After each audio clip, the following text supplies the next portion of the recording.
Good morning বন্ধুরা। তো সকাল সকাল আমি এসে গেছি আমাদের জমিতে। আর কি কি সবজি হয়েছে এখানে তোমরা তো দেখতেই পাচ্ছ। এটা কফি গাছ আর তার সাইডে মূলো শাক আছে, মানে সব রকমেরই সবজি আছে একটু একটু।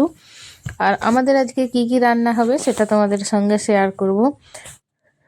তো হবে পেঁয়াজ কলি ভাজা আর কলা ফুল হবে। তো আমার মেয়ে আছে বসে সাইডে, সে কলা ফুলটা ছাড়াচ্ছে। আর এটা ছাড়াতে কিন্তু ভালোই ঝামেলার মধ্যে পড়তে হয়, বেশ ভালোই টাইম লাগে।